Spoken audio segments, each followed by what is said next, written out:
আসসালামু আলাইকুম বন্ধুরা, কেমন আছেন সবাই? আজকের এই ভিডিওতে আমি আপনাদের সাথে শেয়ার করব আমাদের সমাজে ফ্রি মিক্সিং নামক এক ফিতনার অপকারিতা সম্পর্কে। যেভাবে এই ফিতনা দিন দিন মানুষকে অধঃপতনের দিকে, সর্বোপরি জাহান্নামের দিকে নিয়ে যাচ্ছে। তবে শুরু করা যাক। একটি ধার্মিক মেয়ের বয়ান তার ভাষাতে শেয়ার করছি। আজ আমি আমার জীবনের চারপাশে হরদম ঘটে চলা এক ফিতনার কথা বলবো, যার শুরুটা আমার চোখে এসেছে আমার এক ক্লোজ ফ্রেন্ড এর মাধ্যমে। সে আমার খুবই ক্লোজ ফ্রেন্ড, তবে আমার ডিপার্টমেন্টের নয়। ওর কয়েকটি ছেলে বন্ধু ছিল। ছেলেগুলো অবশ্য ভালোই, ফটকা ধরনের নয়। তারপরেও আমার ব্যাপারটা পছন্দ হতো না। যে যতই বলুক না কেন, আমার কেন যেন বিশ্বাস হতে চাইতো না যে ছেলে মেয়ে শুধুই ফ্রেন্ড হতে পারে, অন্য কোনো আবেগ একটুও কাজ করে না। যাই হোক, অনেকদিন ওকে মানা করেছিলাম, কিন্তু ও শুনেনি। ও আমাকে উল্টো বোঝাতো যে মেয়েরা অনেক হিংসা করে, হেল্প করতে চায় না। আমি বলতাম, তোমার হয়তো ওদের প্রতি অন্যরকম কোনো ফিলিংস নেই, কিন্তু ওদের তো থাকতে পারে। কিন্তু ও আমার কথা হেসেই উড়িয়ে দিল, বলল অসম্ভব। ওরা জানে যে আমি একজনকে পছন্দ করি। ওর কথা শুনে মনে হয়েছিল ও মনে হয় ঠিকই বলছে। আমার মনই ছোট, খালি আজে বাজে কথা চিন্তা করি। আমার ফ্রেন্ডসটি হিজাব পরতো, তবে ফেস খোলা থাকতো। একদিন দেখি সে মুখ ঢাকা শুরু করেছে, এমনকি ক্লাসেও নাকি সে মুখ ঢেকে রাখে। খুবই বিস্মিত হলাম, খুশিও হলাম। পরে অবশ্য এর শানে নজুল জানতে পেরেছি। তার এক ধার্মিক ফ্রেন্ড তাকে বিয়ের প্রস্তাব দিয়েছিল। রিলেশন আছে জানার পরেও আমি অবশ্য সেই ছেলেটাকে অ্যাপ্রিসিয়েট করি, কারণ সে ছাত্র অবস্থায় বিয়ে করতে চেয়েছে। তার নিয়ত খারাপ হলে সে কখনো এমনটা করতো না। কিন্তু আমার ওই ফ্রেন্ডের অন্য একটি পছন্দ থাকায় সে এই কঠোর পদক্ষেপটি নিয়েছে।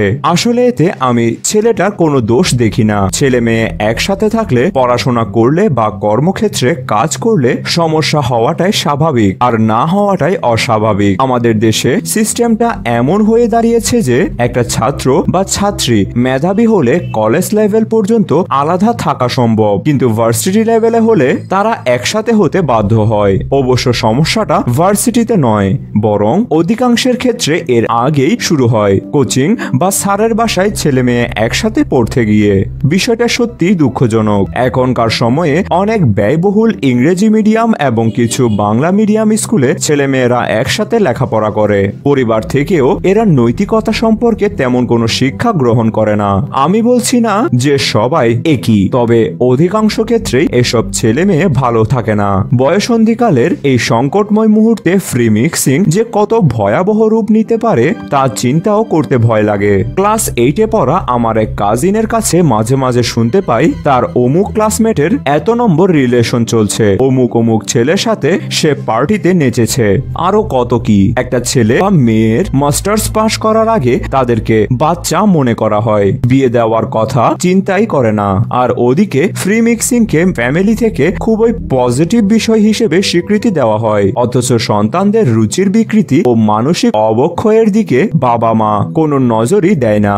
আর ওদিকে প্রেমে ব্যর্থ হয়ে কত মেধাবী ছাত্রছাত্রীর যে ভবিষ্যৎ নষ্ট হয়ে যাচ্ছে তার হিসাব আমি নাই বা দিলাম। এমনকি এদের অনেকে ড্রাগের দিকেও ঝুঁকে পড়ে। আর সমস্যাটা যে কেবল অবিবাহিতদের ক্ষেত্রে হয় তা কিন্তু নয়, অনেক বিবাহিতরাও বিশেষ করে কর্মক্ষেত্রে গিয়ে এই ধরনের সমস্যায় পড়েন।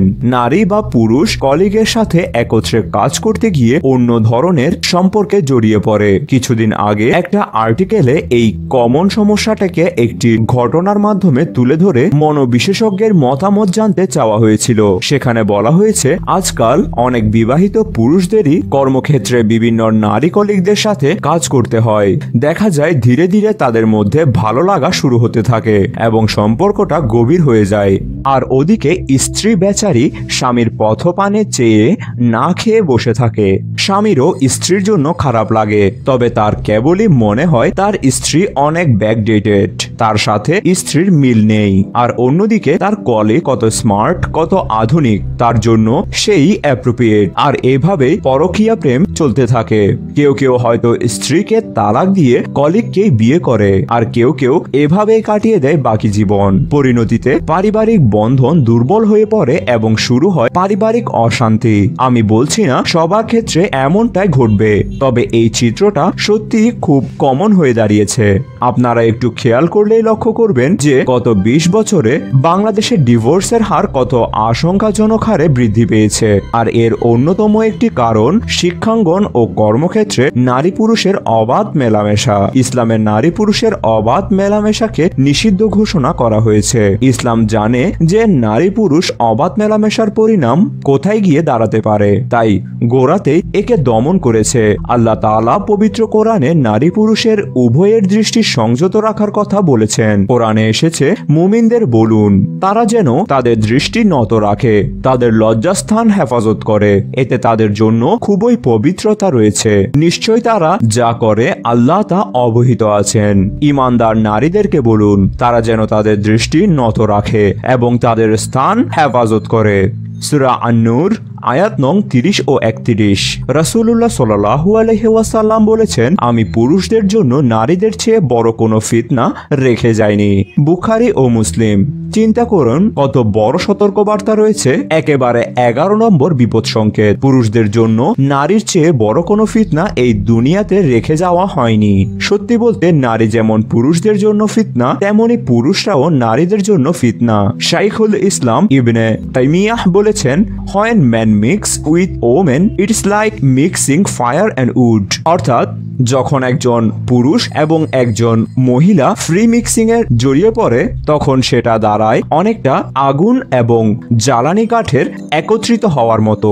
শুধু ইসলামেই নয়, অনেক বিশিষ্টজন একথা স্বীকার করেছেন যে নারী পুরুষের মধ্যে জাস্ট ফ্রেন্ড সম্ভব নয়। আইরিশ কবি অস্কার উইল্ড বলেছেন, between man and woman there is no friendship possible, there is passion, enmity, worship, love, but no friendship. নারী পুরুষের মাধ্যমে স্বাভাবিক মেলামেশা, ভালো জানা, ভালো লাগা, ভালোবাসা, এরূপ বিভিন্ন মাত্রার সম্পর্ক যে আরো কতদূর যেতে পারে তা আমরা ভালোভাবেই জানি। আর অদূর ভবিষ্যতে বিশ্বের সাথে তাল আমাদের আর কতদূর যেতে হবে তা চিন্তা করলেও দুঃখ লাগে।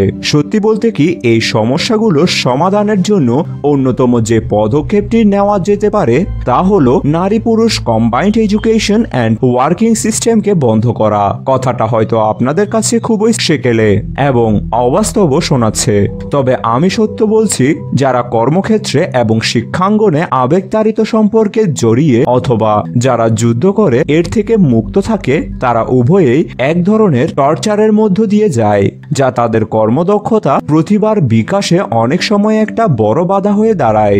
এক্ষেত্রেও নারী পুরুষের সেপারেশনটা এমন হওয়া উচিত যেন কাউকে ব্যক্তিগতভাবে জানা, চেনা বা ভালো লাগার কোনো সুযোগ তৈরি না হয়। আপনার যদি ইসলামী বিধান সম্পর্কে ধারণা থাকে তবে আপনি অবশ্যই আমার সাথে একমত হবেন। আমি এমন অনেক ভাইকে চিনি যারা শুধুমাত্র ফ্রি মিক্সিং থেকে বাঁচার জন্য লাখ টাকার চাকরি ছেড়ে ছাপোষা জীবনযাপন করছেন। আমাদের উচিত আমাদের নিজেদের এবং ভবিষ্যৎ প্রজন্মের জন্য ফিতনা মুক্ত একটি পরিবেশ গড়ে তোলা যেখানে তাদের পরিপূর্ণ মেধার বিকাশ সম্ভব। আমি ছেলে মেয়ে ফ্রি মিক্সিং এর বিরোধী। আমি নিজের বুদ্ধিজাত কোনো চেতনার ভিত্তিতে এই মত অবলম্বন করি না, বরং ইসলাম সম্পর্কে যতটুকু জ্ঞান আছে তার ভিত্তিতেই এই সমাজের বর্তমান দশা দেখেই এমনটাই করছি। অনেকে আপত্তি তুলেছে যে ছেলে মেয়েদের ফ্রি মিক্সিং তো খারাপ কিছু নয়, নিজে ভালো তো জগৎ ভালো। কেউ কেউ বলছে যে ফ্রি মিক্সিং এর মাধ্যমে ছেলে মেয়ে পরস্পরকে চিনতে পেরেছে, জানতে পেরেছে, ফলে তারা পছন্দ মতো বিয়েও করতে পারছে এবং তারা হ্যাপিও আছে। আগের চেয়ে এখনকার সময় অ্যারেঞ্জ ম্যারেজের হার অনেক কমেছে। যারা ধার্মিক, বোকা ধরনের এবং এক বা একাধিক ছেঁকা খেয়েছে তারাই এখন অ্যারেঞ্জ ম্যারেজের ট্রেডিশনকে ধরে রেখেছে। সত্যি বলতে আমিও দেখছি যে ক্লাসমেটদের সাথে অনেকের মধ্যে বিয়ে হয়েছে, তবে তাদের অ্যাফেয়ার চলাকালীন সময়ে আমি তাদেরকে বিয়ে করে ফেলার পরামর্শ দিয়েছিলাম, কিন্তু তাদের কেউই তা করেনি। তারা 5-6 বছর সম্পর্ক রেখেছে। বাংলাদেশের প্রেক্ষাপটে এই সম্পর্ক ভ্যালিড হতে পারে, কিন্তু ইসলামে এই ধরনের বিবাহ পূর্ব সম্পর্ক সম্পর্কের কোনো ভ্যালিডিটি নেই। রাসূল সাল্লাল্লাহু আলাইহি ওয়াসাল্লাম বলেছেন, মানুষ তার সমগ্র ইন্দ্রিয়ের সাহায্যে জিনা করে। দেখা হচ্ছে চোখের জিনা, ফুসলানো হচ্ছে কণ্ঠের জিনা, তৃপ্তির সাথে কথা শোনা হচ্ছে কানের জিনা, হাত দিয়ে স্পর্শ করা হচ্ছে হাতের জিনা, কোনো অবৈধ উদ্দেশ্যে পথ চলা হচ্ছে পায়ের জিনা। এভাবে ব্যভিচারের যাবতীয় ভূমিকা যখন পুরোপুরি পালিত হয়, তখন লজ্জাস্থান তার পূর্ণতা দান করে অথবা পূর্ণতা দান থেকে বিরত থাকে। বুখারী, মুসলিম এবং আবু দাউদ। যাদের মধ্যে বিবাহপূর্ব ভালোবাসার সম্পর্ক আছে, তারা অবশ্যই উল্লিখিত ধরনের কোনো না কোনো একটি ধরনের জিনায় লিপ্ত রয়েছে। পর্দার বিধান নাজিল হওয়ার পর ইসলাম নারী ও পুরুষদের মেলামেশার ব্যাপারে খুবই স্ট্রিক্ট। কোরআনে এসেছে, হে নবী, আপনি আপনার পত্নীগণকে ও কন্যাগণকে এবং মুমিনদের স্ত্রীগণকে বলুন, তারা যেন তাদের চাদরের কিয়দাংশ নিজেদের উপর টেনে নেয়। এতে তাদেরকে চেনা সহজ হবে, ফলে তাদেরকে উদ্যক্ত করা হবে না। আল্লাহ ক্ষমতাশীল এবং পরম দয়ালু। আল আহজাব আয়াত নং 59। কোন নারী বা পুরুষকে দেখে অন্তরে কুমন্ত্রণা আসার আশঙ্কা থাকলে তৎক্ষণাৎ দৃষ্টি ফিরিয়ে নিতে হবে। রাসূল সাল্লাল্লাহু আলাইহি ওয়াসাল্লাম আলীকে বললেন, আলী, দ্বিতীয়বার দৃষ্টি দিও না, কারণ প্রথমবার তোমাকে ক্ষমা করা হবে, কিন্তু দ্বিতীয়বার নয়। তিরমিজি, আবু দাউদ, আলবানীর মতে হাসান। সহিহ বুখারী ও মুসলিমে আব্দুল্লাহ ইবনে আব্বাস রাদিয়াল্লাহু তাআলা থেকে বর্ণিত, ফজল ইবনে আব্বাস রাদিয়াল্লাহু তাআলা রাসূল সাল্লাল্লাহু আলাইহি ওয়াসাল্লামের পেছনে সওয়ারির উপর উপবিষ্ট ছিল। এমন সময় খাস আম গোত্রের এক মহিলা তার কাছে ফতোয়া জিজ্ঞেস করার জন্য আসলেন। ফজল রাদিয়াল্লাহু তাআলা তার দিকে তাকালো এবং মহিলাও ফজলের দিকে তাকালেন। তখন রাসূল সাল্লাল্লাহু আলাইহি ওয়াসাল্লাম ফজল রাদিয়াল্লাহু তাআলার চেহারা অন্যদিকে ঘুরিয়ে দিলেন। যেসব ভাইয়েরা অবাধে জিনা করে চলেছেন, তাদের এই হাদিসগুলো নিয়ে একটু চিন্তা করে দেখা উচিত। আজকাল দেখা যায় অনেক বোনেরা বোরকা পরে ছেলেদের সাথে অবাধে মেলামেশা করছে, ছেলেদের সাথে ঘুরছে ফিরছে। তাদের চিন্তা করে দেখা উচিত যে বিষয়টাকে বন্ধ করার জন্য আল্লাহ তাআলা শরীরের পর্দা, দৃষ্টির পর্দা বিধান নাজিল করেছেন, সেটাই যদি বন্ধ না করা হয়, তাহলে তার এই পর্দার প্রয়োজন কি? আসলে কি আপনি আল্লাহর সন্তুষ্টির উদ্দেশ্যে পর্দা করছেন, নাকি এতে অন্য কোনো উদ্দেশ্য মিশ্রিত রয়েছে? তা একটু চিন্তা করে দেখা উচিত। আপনাদের পছন্দ হোক বা না হোক, যারা বিবাহ পূর্বে সম্পর্কে মদত দেয়, আমি সোজা সাপটা কথাই বলতে চাই যে তারা মূলত ব্যভিচারকে প্রশ্রয় দিচ্ছে। আর যারা ব্যভিচারকে প্রশ্রয় দেয়, তাদের সম্পর্কে কোরআনুল কারিমে বলা হয়েছে, যারা পছন্দ করে যে ঈমানদারদের মধ্যে ব্যভিচার প্রসার লাভ করুক, তাদের জন্য ইহকাল ও পরকালে যন্ত্রণাদায়ক শাস্তি রয়েছে। আল্লাহ জানেন, তোমরা জানো না। সূরা আন-নূর 19 নং আয়াত। তাছাড়া এমন অনেক ঘটনা আমি জানি যেখানে দুজন ছেলে মেয়ে ভালোবেসে বিয়ে করেছে, কিন্তু বিয়ের 5, 10 এমনকি 15 বছর পরেও পরনারী বা পরপুরুষে আসক্ত হয়ে পড়েছে এবং তাদের অনেকেরই শেষ পরিণতি হয়েছে ডিভোর্স। প্রফেসর ইসমাইল আবদ আল বারি কর্তৃক প্রায় 1500 পরিবারের উপর চালানো অন্য এক জরিপে ফলাফল ছিল এমন যে 75% ভালোবেসে বিয়ে এর পরিণতি ছিল ডিভোর্স, যেখানে প্রথাগত বিয়ে এর ক্ষেত্রে 5%-এরও কম। আমি জানি আল্লাহ তাআলা এমন কিছু সৃষ্টি করেননি যার পুরোটাই খারাপ, ভালো কিছুই নেই। তার মানে আল্লাহ তাআলা যেসব জিনিসকে হারাম ঘোষণা করেছেন, সেগুলোর মধ্যেও কিছু না কিছু কল্যাণ রয়েছে। এর উদাহরণ আমরা কোরআনেও দেখতে পাই। আল্লাহ তাআলা কোরআনে বলেছেন, তারা তোমাকে মদ ও জুয়া সম্পর্কে জিজ্ঞাসা করে, বলে দাও উভয়ের মধ্যে রয়েছে মহাপাপ, আর মানুষের জন্য উপকারিতাও রয়েছে, তবে এইগুলোর পাপ উপকারিতা অপেক্ষা অনেক বড়। সূরা আল বাকারা আয়াত নং 219। এর অর্থ, মদের মধ্যেও কিছু ভালো রয়েছে, কিন্তু তারপরেও এটি হারাম, কারণ কল্যাণের চেয়ে অকল্যাণের পরিমাণ বেশি।